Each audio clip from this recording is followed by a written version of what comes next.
What kind of money is too much? How many times did many of us, maybe here, put that back? We don't have the money. The very simple course correction is, instead of saying, hey, we don't have it, or we can't afford that, or we're broke, it's like, hey, not right now. Imagine a 5-year-old hearing that, or a 4-year-old hearing that we don't have the money. What do you think?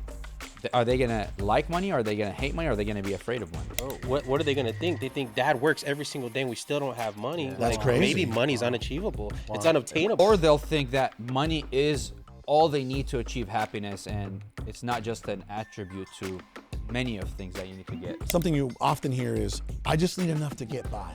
How about the new mindset is, I've become the person that deserves an overflow of money. I've become a person where my cup is so full and overflowing that I can bless others. Wow. What was it? I love that. It's called currency. It's supposed to continue to circulate. Yep. And if you're the type of person that doesn't allow the money to circulate, guess what ends up happening? It stops. If you're holding a duffel bag of $1 million and somebody throws $5 million duffel bag at you, but you're just hanging onto this so tight, it's gonna hit you in the face and it's gonna fall on the floor and you're not gonna grab it. Welcome back to the show. Today is part 6 of the series we call Unplugging from the Mexican Matrix. Mexicano! Now, before we jump into it, I just want to let you know what we're getting into today, all right? We're going to talk about 2 things that determine our success. And those 2 things are our environment and our standards. So you definitely want to tune in for this one. You know what? Why don't we introduce everybody in the room real quick? Because apparently our audience, specifically the empresarios, love when I introduce the gentleman that's sitting right across from me. This man goes by many names. He's the most interesting man in the industry. Okay. A lot of people have known this man as, what are some superhero names? I know him for Super his superhero Zady, names. Super Zady, Zady Lee, Zady Master. Knight, Zady Meister, right? But I mean, there's a lot of names, but I know him by one name and one name only, and so does the community. And his name is Zady! Bro, it's crazy how that has just turned into the catchphrase. It's so hard to follow. All right, real quick. To his we got right, the other guys. To his right, it's Adrian Salgado, aka Born Closer. The closer! Hey. And to my left, my business partner of over a decade, Mr. Sal Shakir. Hello. Cerebro. AKA El Cerebro. El Cerebro. But with that being said, listen, number one, I want to thank everyone that's been tuning in for this series. We've been getting a lot of great feedback from everybody. And, it's the Instagram reel that we posted almost has 500,000 views. It's kind of cool. Our community appreciates it. I'm speaking at, events in California, and people are coming up to me and they're like, love the show. And then they're all like, Zady, Zady, Zady. So I'm like, this is good. This is real. This is real good. It's right? real good. It's real good. But just very happy about, the feedback, man. Just very happy about the feedback. Before we jump into, our environments and our standards and how they form and forge us as human beings, what's you guys' feedback about the feedback that we're getting from our community? Because we technically have a community now. Yeah. Right? It's beautiful. We technically have a full-blown community, which is a blessing, right? I can't believe, we're saying that. Oh, we actually have a community. Yeah. What's you guys' feedback on, the feedback that we're getting from the community in regards to the show? I'll go.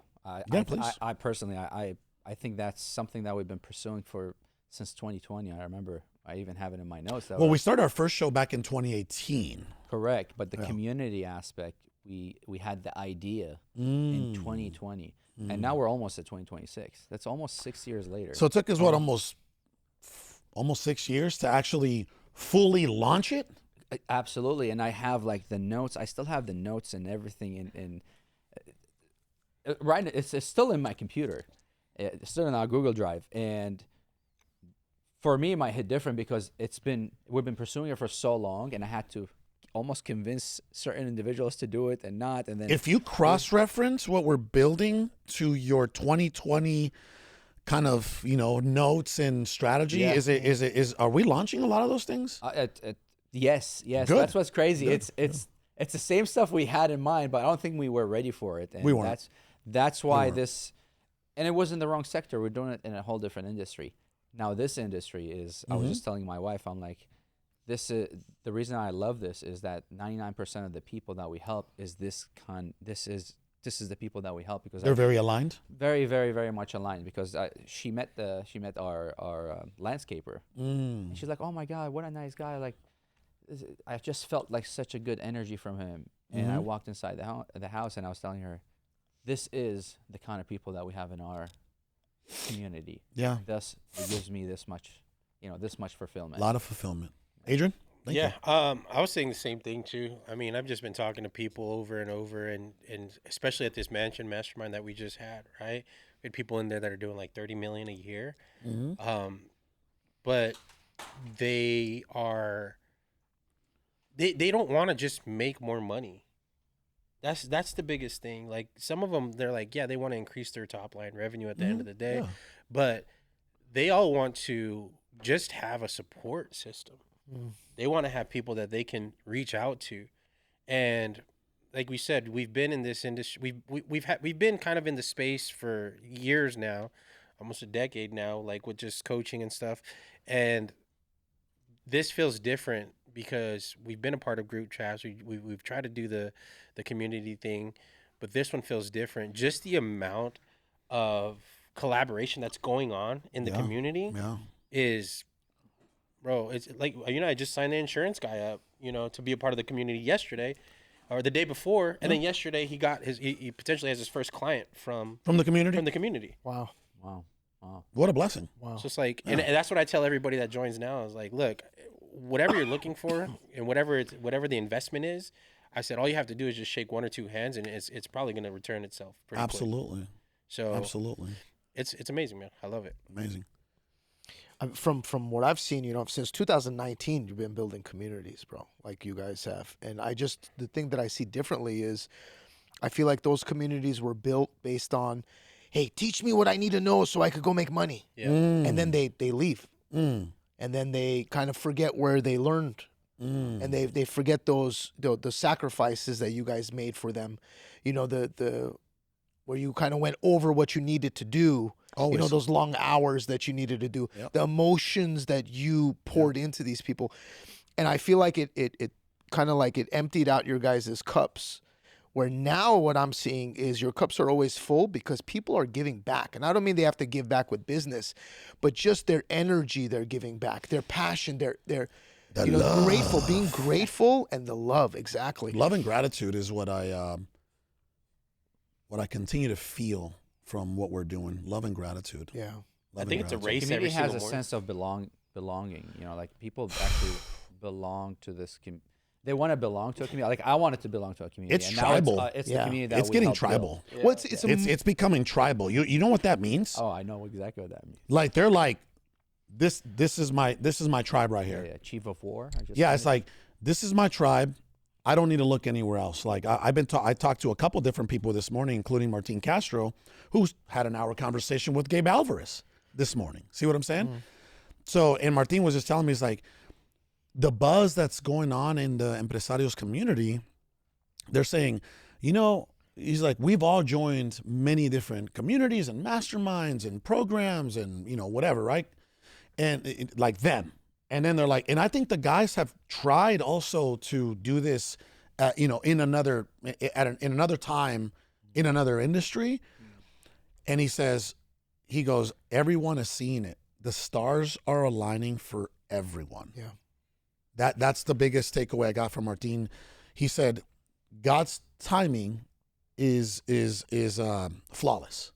God's timing is flawless. So I believe that's what's going on right now, to the point where, remember, I was telling him, like, hey, bro, this is getting out of hand, right? Like, in a good way. In a good way.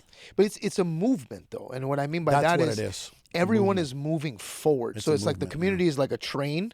Yeah. And you might not be moving, or you're moving at your speed, but once you jump on the train, you're going a lot faster. You're going to be going a lot faster. And I think that's very powerful. You can't fake that. You can't just do Absolutely. that with words. You know, Absolutely. that has to be some action linked to that, some experience that you guys have that you're passing on to get people to their goal faster. And that's undeniable. You know, or else speaking they of- wouldn't stick around. Speaking of tribe, right? Just want to make a little call to action. Okay. Join the tribe and subscribe, please, because, you know, we do this every week. We haven't missed a week in almost 2 years, year and a half or some change. And, Wow. you know, we do this and we love it. We love what we do. We love reaching you. It's growing. The channel's growing. The views are growing. The comments are growing. The likes are growing. Everything. The feedback is growing. So do me a huge favor. There's like 60% of you that watch the show but have not subscribed to the channel, right? Again, join the tribe and subscribe. Click the button. All right, with that being said, here we go. Okay, environment and standards. Environment and standards. Was doing some reading this morning, and you know I got my cliff notes here, right? Cliff notes, bullet points, and talking points. You want to change your life? Then change what you tolerate. And what you tolerate comes from what and who surrounds you. Right? Our environment sets the standards in our lives, whether we realize it or not. You know, so let me just break some of this down, because the reason why this subject came to me was for a multitude of reasons, but it's specifically because of my children, and the environment that they're growing up in my household. You get what I'm saying? That's what, like, hey, you know, like, we really got to talk about how our environment and our standards it ultimately kind of forms and forges the outcome of our lives, if you think about it, right? So, and then I wrote another note here by you know, if you think about contrasting, you know, let's just say we take two people, right, with the same potential, and you know, and two people with the same potential can have completely different outcomes. I'll give you an example, right? Me and many of the people that I grew up with, many of the people that I went to high school with, you and many of the people you went to high school with, and the same. How about this? How about we get a little deeper? How about, you know, God bless his soul, right? Me and my brother, you and your brother. Mindset's different, behavior is different, inner circles are different, careers are different. Look what we get to do. Look what we get to do every day. We get to love on people, impact people, influence people, right? If you think about it, so now we're taking two different people, and you know how their outcomes are completely different simply because one was surrounded by people who normalize, you know, growth, right? Growth, personal development. Think about over the past 12 years of your life and my life, right? Because your trajectory with you and your brother specifically was together, or the word would be conjoined, for a very long time, right? So was mine. I shared a room with my brother up until the age of 18 or 19 years old. Damn. You see what I'm saying? So we same mom, same neighborhood, same room, right? Same schools, same everything. And look at how completely opposite our trajectory ended up being, right? So again, who you surround yourself with, right? And what you surround yourself with determines a lot of what you begin to accept as your standards in life, in every area of your life. Why don't we start there? Yes? Yeah. Anybody got some feedback in regards to that? I think we talked about this on a couple of episodes past when we were talking about, like, I talked about my son and how I was punishing him, and I was taking him outside to do some yard work. Yeah. I remember that. Setting the standard, right? Mm-hmm. In that episode, I said at some point he's going to know that this is something that just constantly needs to be done. I came home the other day and he was like, "Dad, I cut the grass for you." Wow. And I was like, "Bro, thank you." I had literally turned the water off. That's crazy. Wow. So it could dry up so we can cut the grass down. And he did it for me, bro. And it was like, Wow. You didn't even have to ask. I didn't have to ask. It's a new standard, right? I mean, that's just one example within the household of setting the standard. Yeah. What about this? Ready? I'm writing this down. I'm like, what about the cultural and economical conditioning of our environment? I'll give you an example, right? Just writing some notes here. Okay. Watch this. In our culture, right? Many of us were raised to survive. I saw my mom day in and day out, 2-3 jobs at a time. Just trying to survive, man, trying to pay the $200 to $300 light bill in a two bedroom, one bathroom, little apartment, ran down apartment. That's just one situation. We've lived in many apartments growing up, you know what I mean? But I remember it was always survival. I'll give you another example, right? Like I remember my mom every single Saturday, man, God bless her soul. I love her very much.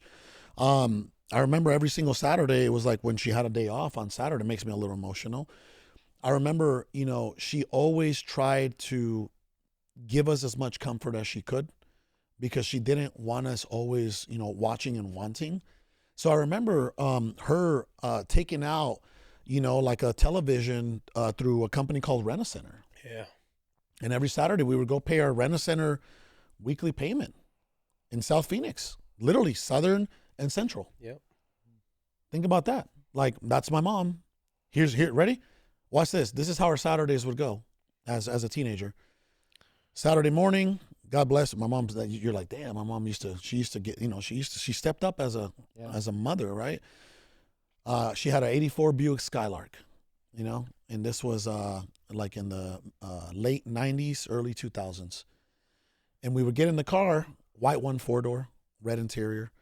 We would get in the car and we would go make the payment to Rent-A-Center. Then we would drive a little bit more south and go to Peter Piper and have pizza together as a family, right? So I constantly saw my mom in survival every day. But you know what? I never saw her complain. I never saw her cry. It's huge. I never saw her cry. I never saw her complain. She always made it happen, man. Aside from the jobs that she had, like I'll give you an example. She would work at the airport in the dish room, in the assembly line, washing the dishes for LSG Sky Chefs. All the dishes that you see in the airplanes, she would, wash those every single night. She worked the graveyard shift there. She would come home, maybe sleep 2-3 hours, and then go and serve breakfast and lunch at an elementary school, right? And that was plenty of the times where she had, or seasons where she had 2 jobs going at the same time. And then on the side, she was flipping electronics and clothes and, different kinds of things. So she was a hustler, man. She just always made it happen. She always made it happen so that we always had shoes, not nothing crazy, right? Not nothing crazy, but we had, good shoes, clothes, and she took care of the bills.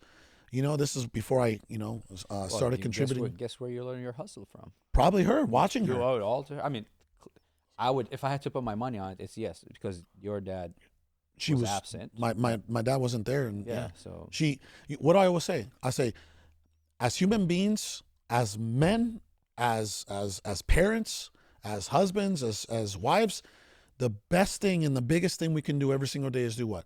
Set the example. I always say that. The right example. Set the right example. Set the right example. Well, this is why I say it, because she set the right example for me. Right. So again, I saw her in survival, and here's some of the things that we constantly had to go through. Ready? In our culture, many of us were raised to survive, not to thrive. We were taught humility, but not confidence. We were taught loyalty, but not boundaries. Right. And we were taught to work hard, but not work smart, and not to think bigger. Right. This is cultural and economical conditioning of our environment. Right. Here goes another thing. Right. When I talk about the matrix and the environmental, programming that comes with that, right? Unplugging from the Mexican matrix, family, friends, community, right? What kind of money is too much? How many times did many of us, maybe here, put that back, right? Put that back. We don't have the money. Oh, yeah. Put that back. We don't have the money. That's the easy thing for our parents to say, right? Hey, put that back. We don't have the money. You know, why don't we start there? Why don't we start there? How can we course correct that? Because there's still a lot of people out there in our community that are saying, put that back. We don't have the money. What should we substitute that with? I know what you're going to say. Yeah. Say it. So since I didn't start making that adjustment till the age of 30, when I started with Talk to me. when I started, working with you guys, and it came through the Secrets of the Millionaire Mind, right? The book, The Secrets of the Millionaire Mind by T. Harv Eker. That book alone has changed the way I talk about money, the way I respond when you don't have the money, right? And a very simple course correction is, instead of saying, hey, we don't have it, or we can't afford that, or we're broke, or anything like that, just like, hey, not right now. Yeah. Not right now. Huge. Like, hey, I not like right now. that. I love that. There's people repeating that phrase now in the comments, by the way. I'm Can you sure say that's it real not because quick? of me, but yeah. Can you say it? I love that. Right? So it's like, it's not put that back. We don't have the money. Yeah. It's just like, hey, not right now, Yeah. which is totally different. For your child, it's all the difference. Because to them, when you say we don't have money, now they're gonna start looking at money in probably ways we can't even understand. As a lack. Imagine a 5-year-old hearing that, or a 4-year-old hearing that we don't have the money. What do you think? Are they gonna like money? Are they gonna hate money? Or are they gonna be afraid of money? Or a combination of all of those? Or are they going to think getting money is so unbelievably unachievable? Yeah. Right? Because Yeah. if your 5-year-old is seeing you as a business owner and you're struggling right now to do this and do that, but you're out there working every single day, it's like, well, what are they going to think? They think dad works every single day and we still don't have money. Yeah. That's Like, crazy. Maybe money's unachievable. It's unobtainable. Or they'll think that money is all they need to achieve happiness, and it's not just an attribute to many of things that you need to get to achieve happiness. Or to give you comfort. Watch this. Ready? Here's what I say. Look at, by the way, complete 180. Complete 180. For anybody out there that doesn't understand when I say 180, excuse me, it's not 360, because 360 you end up where you started. Right? So 180, completely on the other side, right, of the pendulum.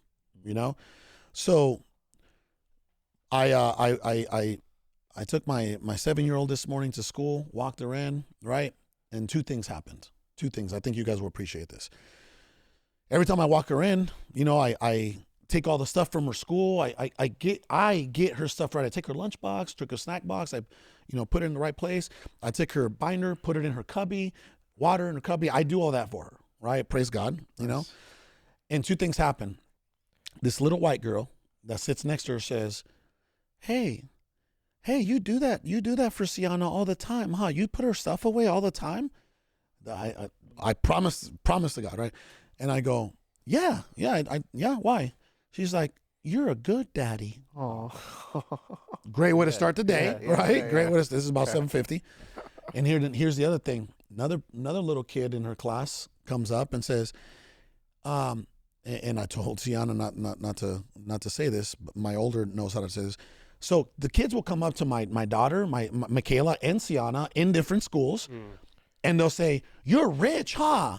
You're rich, huh? You guys are rich, huh?" And I've taught my daughters to say, "We're blessed." I've taught her to say, "We're blessed." But look at the two, right, completely opposites of put that back, we don't have the money, to you're rich, huh? No, we're blessed. Right. So we're teaching our children these things on, how to course correct that too now. But those are not the things that I was learning coming up. So you see, what's the point, right? The point is, every single generation in your family, you should improve it. That's right. What are you doing to improve every single generation after you? During your time. With the hand you're it's the hand you're dealt. And after you. And something my mother-in-law used to always say, she was like, every generation should take what they learn and bounce back and make it better. And she always say that. That's one of her sayings, right? And she was saying that when I was like 17 years old. You know what I mean? So that's what I'm trying to say is, for every parent out there that's watching, every business owner out there that's watching, set the example, set the right example every single day, and do your absolute best to make your situation better, right? Because you still got time. If you got air in your lungs, you got time to completely like rewire yourself and reinvent yourself. And oh, go ahead. So sorry. With that being said, I want to highlight over something, because somebody might be hearing this and thinking, yeah, it's easy for you to say because you're blessed. It's easy for you to say because you have a business. It's easy for you to say because you have a good circle around you. And what I want to say to that is that it's never, number one, it's never too late. And I think we all can agree on this, is that we understand that sometimes life is hard, or most of the time life is hard, that you have 2 jobs. You don't even have time to work on these small adjustments or correction, like how Carlos corrected. Especially when we're in survival. Because time is so limited, and you're just on to the next thing, trying to survive and make money and put food on the table. But it starts with step 1. Step 1 is dedicate that time, like have an intention to dedicate that time to your children, have that time to dedicate to yourself, so you can help yourself so you're able to pull people up, because it's a lot easier to pull someone up than push them up. You can't help somebody from down here. You have to help them while after helping yourself.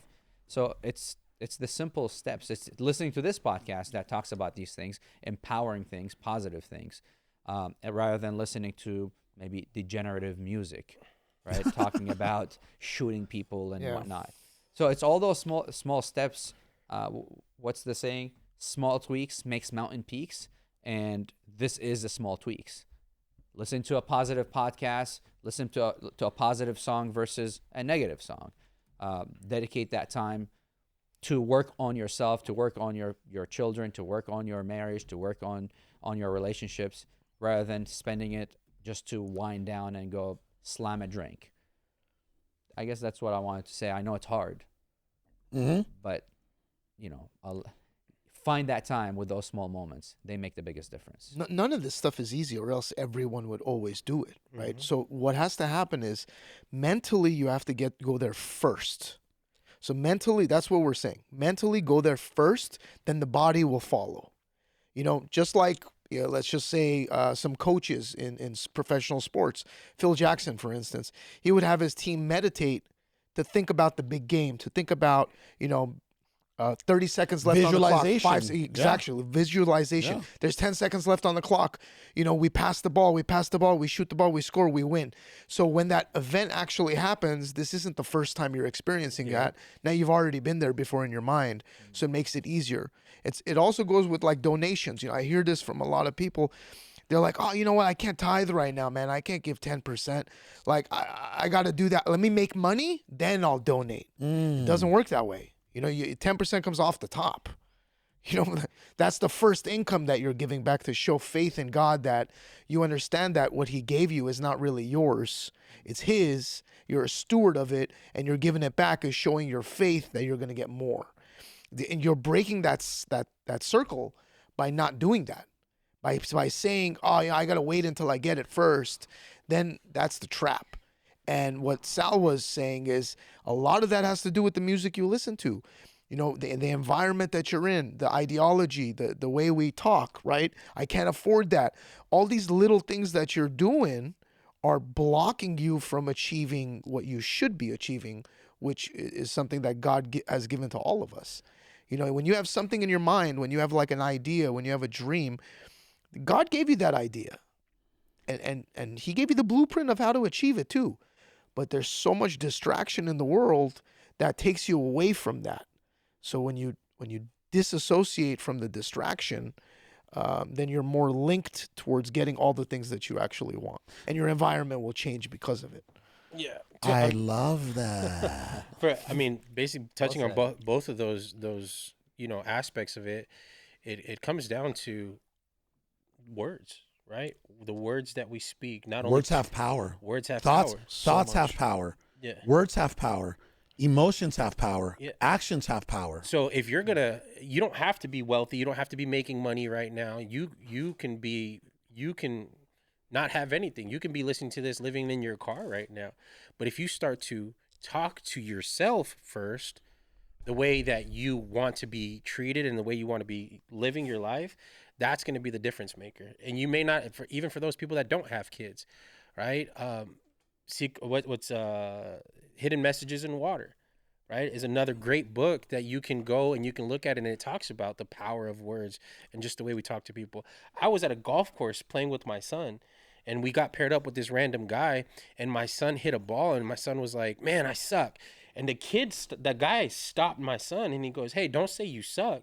Say, hey, the ball didn't go where you wanted it to go on that one. That's And awesome. I stopped, and I like, wow. He must have been a very successable person. He talked like he was successful. So, I mean, the perception was, yeah. Success leaves clues. Yeah. You know, brother, like, you walk into a room, right? And I'm not going to say this about myself. I can walk in. I mean, what am I always wearing on my feet? Shoes. No. Remember we told Sal? Crocs. Crocs. Oh, Crocs. Disgusting. Whoa. No, they're whoa, good. Crocs whoa, are amazing, but whoa. your Crocs have been through it. My Crocs. My Crocs are battle tested. Whoa. You hike, you go to Sedona with it. I've been in the holy waters of Oak Creek and Sedona with those Crocs, okay? Yeah, it shows. Anyway, it shows. Bro, my Crocs, you know how like they say that like if you're having a lot of luck that day, like a bird would just like shit on you? Yep, there's definitely shit There's on it. there's shit on my right Croc. Like, I mean, what do you want me to Your do? Croc, Doesn't wash it off. I think at this point are made of actual crocodile skin. I'm gonna hang them up on the wall one day and retire them. Listen, right? But going back, right? Something I've never studied Jim Rome, but I think I should, because apparently like all the gurus now came from Jim Rome, like the Tony Robbins and the Dean Graziosis, right? It's like, you know what I mean? Jim Rome, I like how he talks, like, come on, you got to get with it, right? Like he has that little voice. You've heard him, right? Yeah. I like him. He has like a little ballad to it, right? So anyway, so Jim Rome said this. He said, your level of success will rarely exceed your level of personal development, because success is something you attract by the person you become. That's right. I truly do believe that, right? And here, I'm going to go back to what we were talking about, money and our cultural conditioning and environmental conditioning in regards to money, right? How many times have you heard the saying, money is the root of all evil? First of all, that's incorrect. That's not what the Bible says. The Bible says the lust for money, or the lust of money, is the root of many evils. Just like the lust of the gluttony. Exactly. Right. Gluttony is a sin too, because you want more of everything just for the sake of more. So That doesn't necessarily mean don't eat food. It just Correct. means don't overindulge. Don't overindulge and Well, use it for. gluttony's not even a thing for food, Right, just in general. anything, It's for yeah. anything that you consume. Yeah. TV, Yeah, it could be sex, anything. video Yeah. games, music. Could be anything, right? So how about this though? What about right? Money is a mirror that reflects our mindset. What about if money is a mirror that reflects our spiritual state? What about if money is the direct results or also a mirror to the value that we bring to the world? Marketplace. To the world. There's people that are not in the marketplace that or that make a lot of money because of the value that they bring to the world. I'm sure a guy like Sadhguru, you ever seen the Sadhguru, the Indian guy with the gray beard, I like Sadhguru. he's like, you have to. No, I can, right? Right? I'm sure that guy's not missing money, right? You see what I'm saying? Right? How about a person like Oprah? Bro, Oprah's not in the marketplace. She is now because of all the products that she's offered now, but she started where? She started doing this, just talking to, talking on the radio, talking on the camera, right? Empowering. Take it back to the beginning. Jesus Christ walked this earth Oof. They said he was dressed in the what? in the finest cloths. He never needed anywhere. Cloths or linens? Linens. Ooh. Right. So he never needed money. I Love that. He never needed for anything because it was always provided to him wherever he went. bro, he had the finest wine. I was like, oh, we don't have wine? Well, go get go get a little jar of water. Yeah. I'll correct that real quick. Right? Right? Yeah. That's like, oh, we don't have food? Go get me a fish and a piece of bread. Right? Now you can feed 15,000. Yeah. Right? Or 50,000. It was like, people say it was 5, 15, or 50. I don't know, right? Yeah. Do you remember that miracle, right? But you're right. You're right. Jesus brought so much value everywhere he went. And there was a level of respect and love, admiration that he didn't demand. He commanded, right? He walked into a room, he walked into a house, he walked into a plaza, and everybody's like, let's go see what he has to say. Right? Yeah. So, that's my, to me, that's the biggest like benefit about being a Christian is just it's like, okay. Have an example. Yeah, just to follow that example. And that's what Christian And we is. still fall short every day. Yeah. Right? I fall short every day. And we're forgiven every day. And we are forgiven by given the grace. grace every day. I love that. So, okay, but I believe that, we all need to change, especially, I began to change my relationship with money. Right? That's something that over the past, I would say 3 years, man, we were talking about this with with Alejandro from Legends Contracting and Remodel, or Construction and Remodeling, right? Because he did the same thing that a lot of people do, When they he first got get some together. money. What did he say? He started blowing. He balled out. He balled out. The guy that I just talked to today. What did he say? They started they started a company, and it's a drywall company. They started it, and after year 2, they had to shut it down, and then they had to go work for somebody else. Why? Because he said, bro, we were making money hand over fist, and I was just buying this and spending here, and it got to the point where I needed to make payroll, and I didn't have any money to payroll, and people started leaving. There it is. And he was like, we had to shut down shop, and we had to go back and work for the union. And then he came back around and started building it out the right way, and now he's like, now I understand. Ready? Real quick, because this is, I would say, money is an area where I believe Sal is an expert in. Oh. 100%. You are. You have Dior. Not a bad way. You have Dior shoes on. Not a bad thing. You have the Dior shoes on with the stop. Ferragamo. Right? No. Ready? Sal, would you agree? Growing up, I don't know why, Sal. I don't know. It came too easy. Maybe most of my life. You know what's crazy? That has to be like, what would you call that? An oxymoron, right? Yeah. Like Like a big shrimp. I grew up in dirt floors and dirt, poverty, extreme poverty, no electricity, no water, and then it's like money, and then I'm sitting here saying, "Oh, money came easy," right? Because I always knew how to go find it, even as a kid. You see what I'm saying? So, but here's what I will fully admit is I never respected it.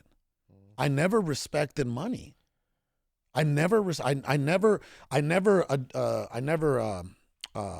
do you call it? I never admired it. I never respected it, right? I never put it on a pedestal. You've been my business partner for 12 years. I actually made a comment to you about 4 years ago or 3 years ago. Mhm. Do you not respect yourself? And it was about money. I don't know. If you wanna highlight I that. understand. I understood later because you said, dude, you're bro, like you put in work to make money. Like you wake up in the morning, you get in your car, you don't see your My children as children, much no, much as you want to see them.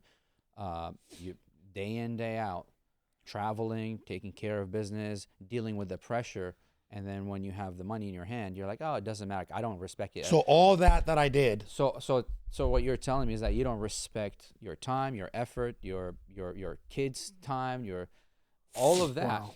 You don't respect it. I get it that you don't like the money, don't love the money. It has nothing to do with that. Yeah. But you need to have respect to yourself. And the people that ball out, I think they don't really recognize why they're doing it. It's technically because the lack of something, I want to prove otherwise. It's So to when I gain don't have respect. something, Even if it's to myself. absolutely. And then Yeah. have you seen? And I couldn't understand it. I saw that like early on. I seen people who struggle with money for years, and then they would have a break, whether it's tax season, whether it's somebody gives them a gift or something. They got lucky. They got blessed with a project or a job, and they landed $5,000, for example, or an X amount of dollars. All over the sudden, they have all these things they need to take care of, but they're like, these problems are way too big. I'm going to go and spend this money on a watch or something that is not going to bring me anything, but makes me feel good for a moment. And it's almost like a defiant moment in somebody's life. It's like, I know I can't figure it out. I know I can't get money. I have all these problems. I can't buy I can't buy the shoes I want to buy for my kids. We're getting by, but we're not getting what we really want. And then once you get that money, you're like, you know what? I'm gonna prove yourself right. I'm gonna prove you wrong. Let me go ball out on that one thing. It's almost like a impulsive. That's why it's called impulsive buying. An impulsive moment to defy your own self. By the way, where it goes nowhere. I used to not understand that when you would tell me that, because I was just like, I was neglectful. Yeah. I was not responsible. You know, and you know, I hope you've seen the changes. Oh, bro, this is, by the way, I feel zero guilt now. Yeah, Zero guilt, because I know, like, I'm saying, I hope that you have seen the changes to where now you have. I respect myself. I respect, you know, I respect the money. I don't worship it. Right, I don't worship it or fear it, you know.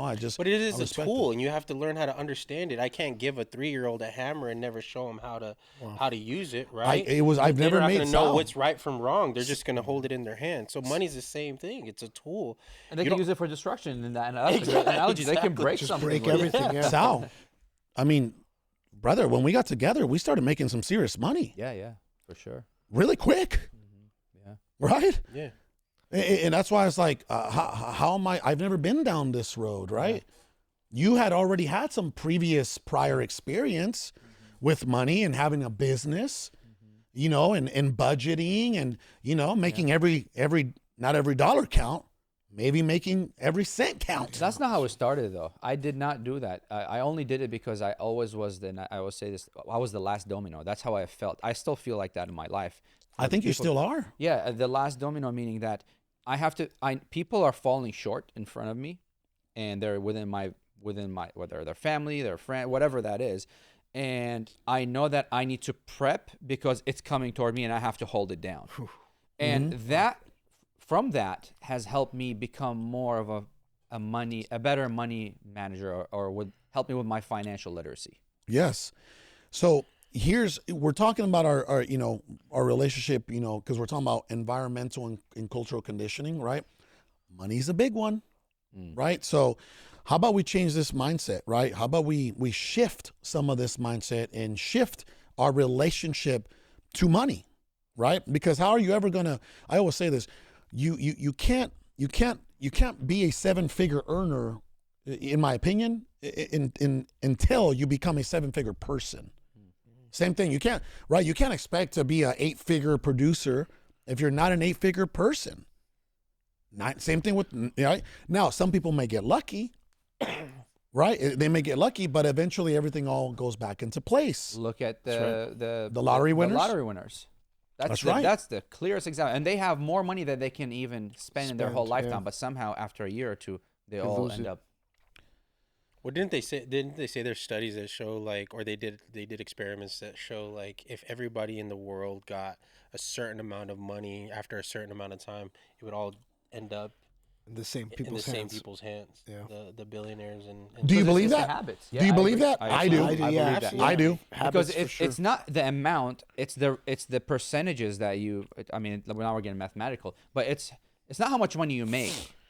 And it's not really how much money you spend. It's the ratio of the money you make and spend that makes the biggest difference. If you have that as a flaw, then you'll always find that flaw when you're making $1 million, you're making $100,000, or you're making $10 million. You guys want to hear a crazy stat? Okay.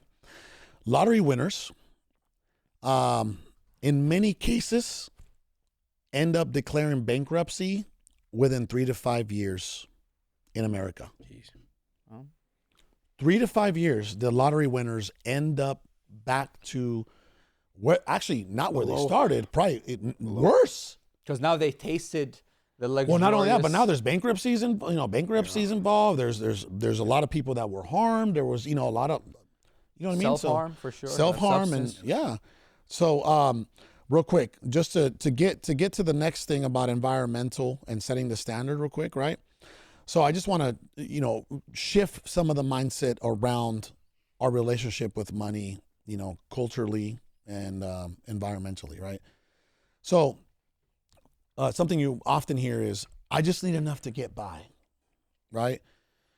How about the new mindset is, I've become the person that deserves an overflow, right, of money. Wow. And I become a person that deserves, I've become a person where my cup is so full and overflowing that I can bless others. Wow. See, that's a good shift. love Would you that. agree? Yeah. What was that? What was I it? love that. What's in the Bible?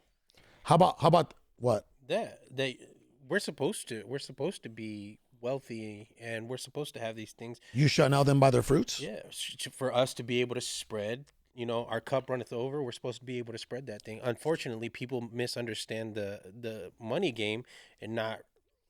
It's called currency. That's right. It's supposed to continue to circulate. Yep. Yeah. Yep. And if you're the type of person that doesn't allow the money to circulate, guess what ends up happening? It stops. And then you hold on to it tight. And then if you have, if you're holding a duffel bag of $1 million and somebody throws $5 million duffel bag at you, but you're just hanging on to this so tight, it's going to hit you in the face and it's going to fall on the floor and you're not going to grab it. And I think that's so powerful, bro. I think it's really important to spend it or to use it in the way it's supposed to be used. And you have to use it in all ways. So there's 4 ways to use it. You spend it, you save it, you invest it, which multiplies it. And the last one is you give it away. You give it to people in need. I love that. A lot of people don't do that last one. Fewer people don't do that investing, right? So they just spend and save. Then you're in that little trap, that little circle, because you're not utilizing it in those other 2 ways. You start investing it, then you start getting a return. You're multiplying it, but that last piece, man, that giving it, people have a problem with that. Absolutely. People have a problem. Like, I worked so hard to get this. I don't want to give $1 to the homeless guy. He's scamming everybody. He's not even homeless. Yeah. See, the thing is it's not your job to figure out if he's a scam artist or not. That's not on you. You just bless them. He's in front of you. You're making a left turn at the light, and the light's red. It could be even an advice. Forget money. It could be even something that a nice. That's gonna go a longer way. Yeah, it could be something nice. You buy them food, or you tell them something positive. That might help them along the way. But you're saying that some people save money. Yeah. There is this other side of this whole coin where people become frugal. And I've seen some of those people. I grew up I'm an immigrant, so in Iraq, I used to remember like these family members that like older. I was a child, and you go to their house, and there's these couches that are covered in these plastic, whether plastic or a piece of cloth, like cloth. A cloth.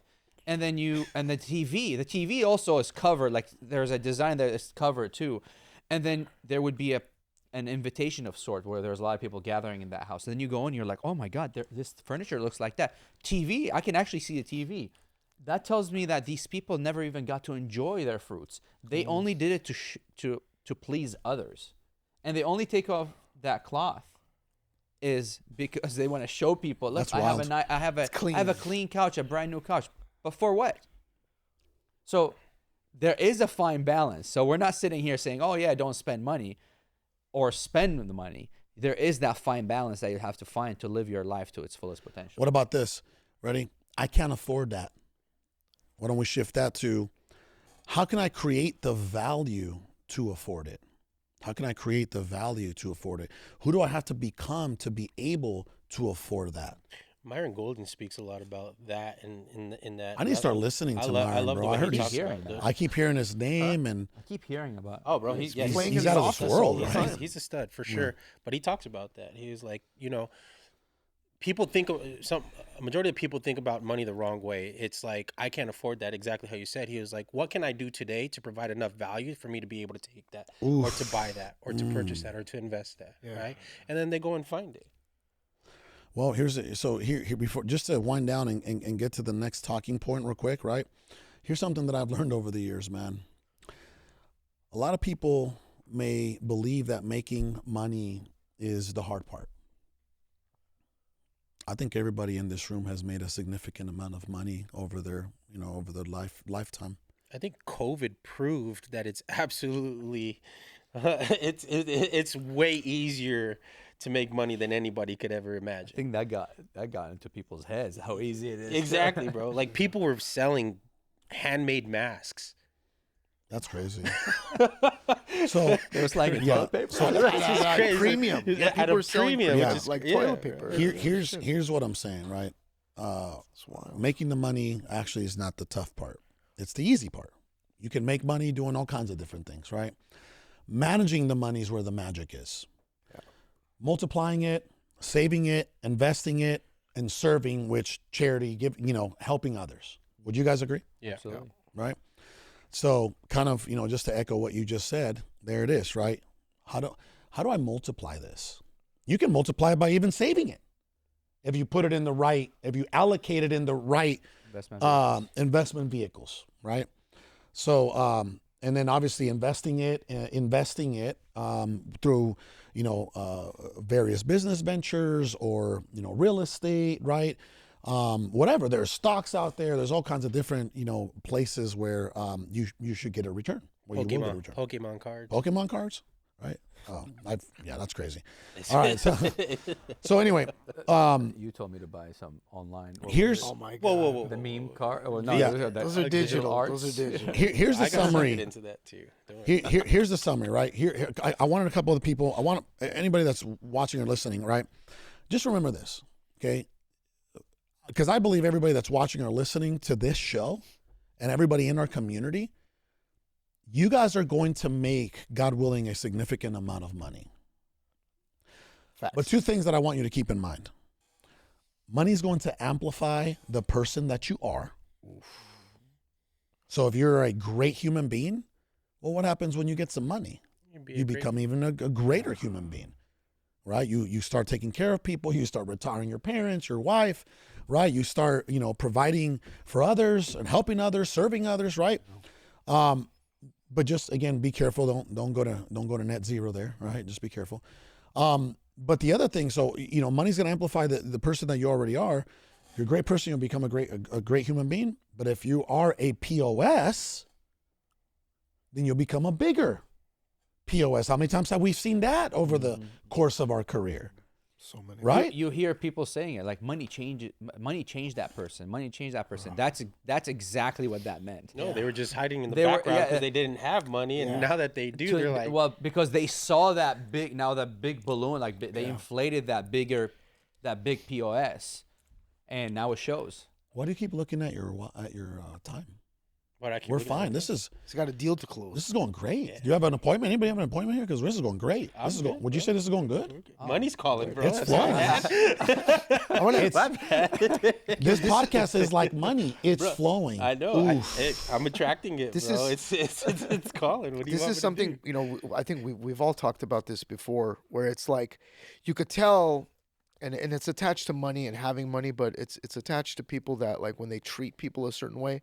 So I mean, we talked about this, and we're not gonna say a name, but there's certain people that'll because you're the CEO. Hey, hi, how you doing? Oh my God, it's so good to see you. And then they see the assistant, or the person that's like the manager, and like, hey, I need this over here. Get me this. Go do this for me. And the tone completely changes based on the status of the person that they're speaking to, and money. That put that person in that position to be able to have a conversation with that CEO on that same level and to treat that person. These are ways you could tell if somebody is a shitbag or not, like how they treat others. Do they treat the CEO like the janitor, or do they treat the janitor, like the janitor, and then the CEO like he's this amazing person that you have to worship? I think that's huge, and it really reveals. That's your test of a character by seeing that interaction. Absolutely, you don't even have to you're talk a to good them. You can observer just that see way, that. And I just can see that. personally attest to this, right? There's a lot of individuals now that are no longer a part of the circle, right?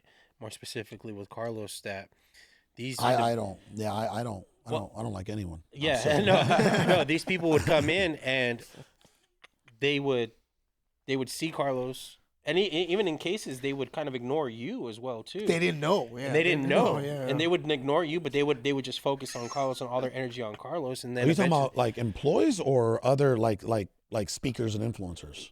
both, yeah. And just in general, like people would not know what they don't know, right? And so they would think like, oh, Carlos is the face of the Yeah, right. organization. He's the one. He's like, I'm gonna get in with him, I've seen this. and not knowing. And bro, Hold on, this guy's having a little too fun with this. yeah, No, like I've seen people like too much walk fun. by Sal, not shake his Yeah. hand and go Bro, straight. they to don't you. know who he is. Sal, bro, you know what I would give? You know what I would give to be in Sal's shoes? Where I'm the guy I'm that. at peace. That's it. That's what I know, bro. That's what, bro. I want to. like, Like, I brother, want no social media. You know some of I the want things you to that I've know had me to by do my this week? LinkedIn and my title on LinkedIn. It's a song quote, Bro, right? all right, It's a guys. song quote, right? Guys, give me the I- money. Fuck the fame. Fuck the fame. Give me the money. Something like that. Nah. I've always told Sal, hey, you want to make some money? How about this? You want to impact people's lives, right? You want to make some money, or do you want to be famous? Yeah.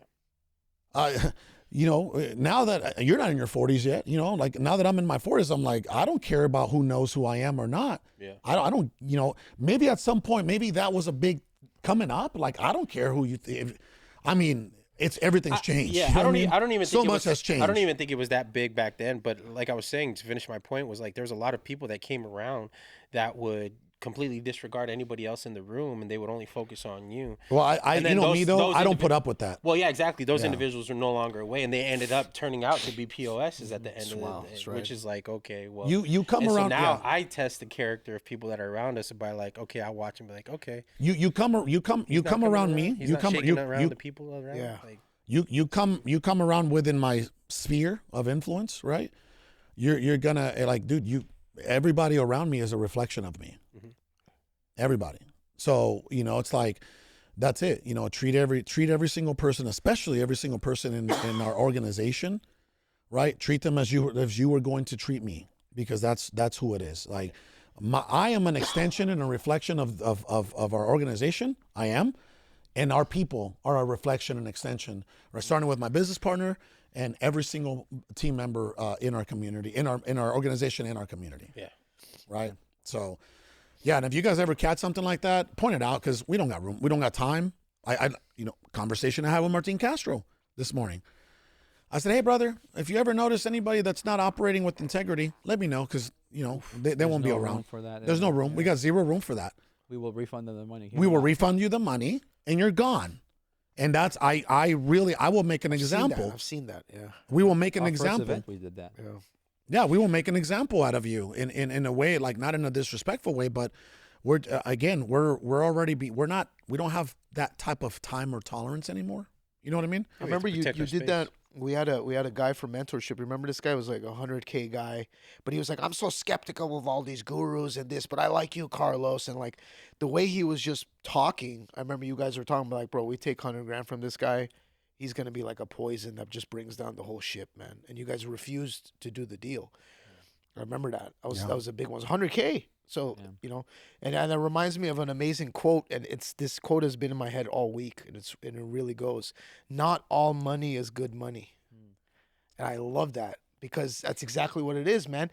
You take money from a piece of shit, now you have a piece of shit in your organization, and shit smells and it sticks, and maybe there'll be more shit eventually, so you kind of want to keep that shit away. Flush the toilet. We really are going to have to maybe do part 7 next week, and because we didn't even get to standards. This should be a different chapter, different topic. Well, it would be standards. Yeah. I would say next week. Today we talked I like about that. cultural conditioning, environment, money, right? So I think what you guys standards next week. Count me in. Okay. It's great. Well, Same that's what we're gonna do. Same Right? bat channel. Yep.